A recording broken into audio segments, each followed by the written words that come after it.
Olá, meu querido radiologista ou médico especialista em imagens microcristalinas. Se você está aqui comigo até agora, nesse quinto e último vídeo da série de vídeos de imagem em artrites microcristalinas, você é praticamente já um radiologista, consegue interpretar as imagens e os achados mais característicos dessas artrites.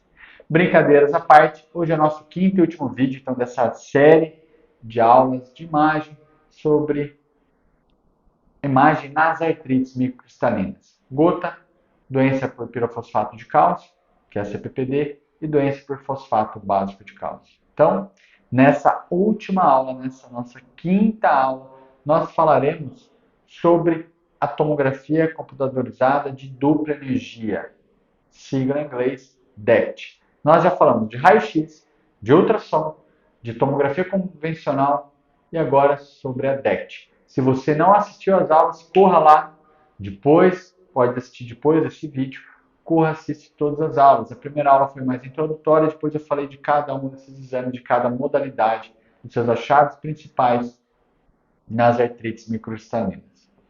A DECT, a tomografia computadorizada de dupla energia, ela é diferente da tomografia convencional.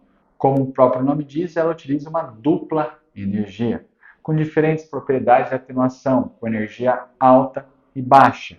Além disso, avaliando densidade volumétrica, avaliando o número atômico efetivo do cristal, a gente consegue diferenciar entre os diversos cristais. Então, na gota, ela é bastante utilizada também. Não é tanto utilizada assim, pois esse exame ainda é relativamente novo, ainda mais aqui no Brasil.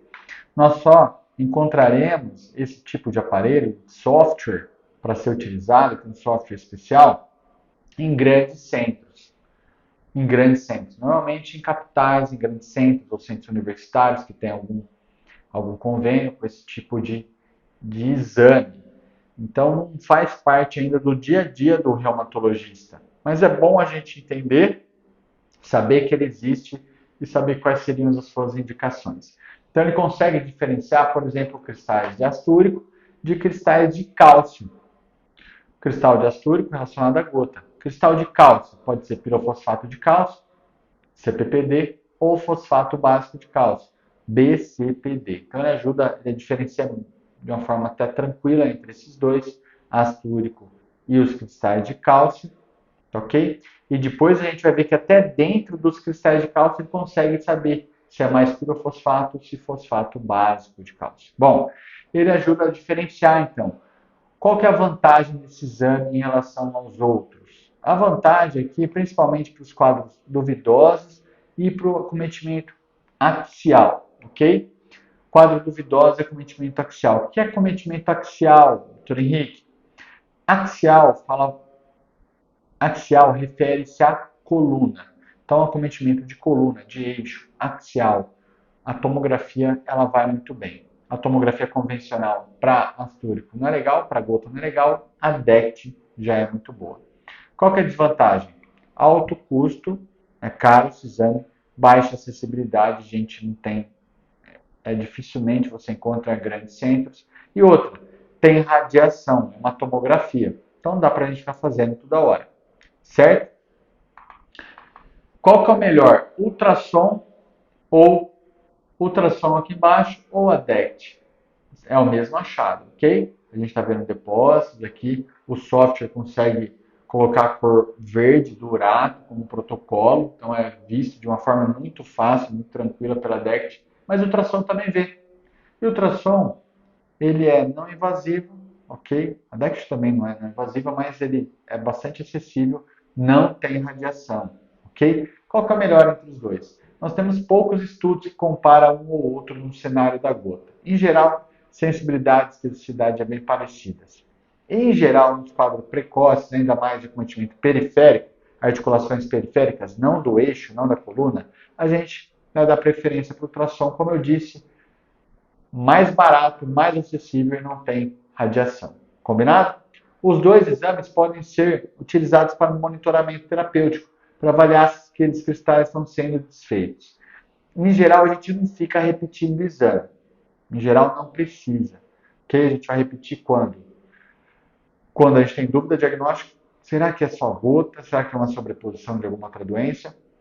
Ou quando a gente está mantendo o paciente com ácido úrico no alvo, em geral abaixo de 6, e ele está mantendo crise ainda. Será que tem depósito? Às vezes vale a pena a gente repetir o exame.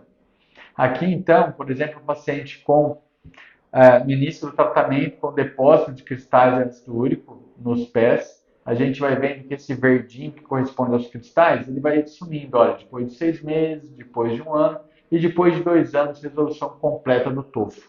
Então pode ser utilizado até como monitoramento terapêutico, mas a gente faz isso normalmente para estudo científico, não no dia a dia, na prática clínica nossa.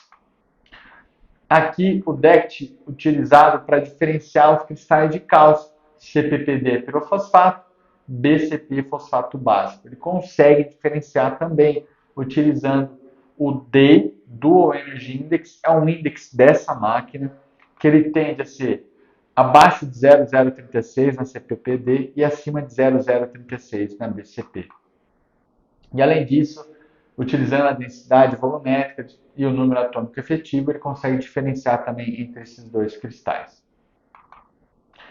Há uma outra tomografia, que é uma tomografia computadorizada de contagem de fótons espectrais multienergia. Tem esse nome gigantesco e consegue fazer essa contagem de fótons e, teoricamente, consegue diferenciar de forma mais específica ainda esses 3 cristais de ácido úrico, de pirofosfato e de fosfato básico de cálcio. Porém, ainda faltam estudos mais robustos, ainda dados mais robustos para a gente validar mesmo esse exame, mas teoricamente parece que ele é muito bom para diferenciar entre esses 3 cristais. Combinado? Dessa forma, então, a gente finaliza aqui nossa série de vídeos sobre imagem nas microcristalinas. Falamos de raio-x, ultrassom, tomografia convencional, DECT e até a última tomografia com contagem de fótons, que eu coloquei para vocês aqui, fótons espectrais. Se você ainda não assistiu todos os vídeos, volta, está gravado, você pode assistir quantas vezes quiser. E não se esqueça de curtir, comentar e compartilhar esses vídeos. A gente, junto, pode fazer a diferença na gota e nas outras artrites microcristalinas também, mas em especial a gota, pois ela é a artrite mais prevalente do adulto, afetando 4% da população mundial e, ao mesmo tempo, potencialmente impactante, incapacitante e potencialmente curável, onde um dos maiores obstáculos que tem no seu tratamento chama-se desinformação. Só tem uma forma de quebrar a desinformação, que é a informação errada. É passando informação correta sobre essa doença. Então, conto com você nessa tarefa, nessa jornada de procurarmos esclarecer a gota para a população e mudar a história da gota. Um forte abraço a você e até a próxima.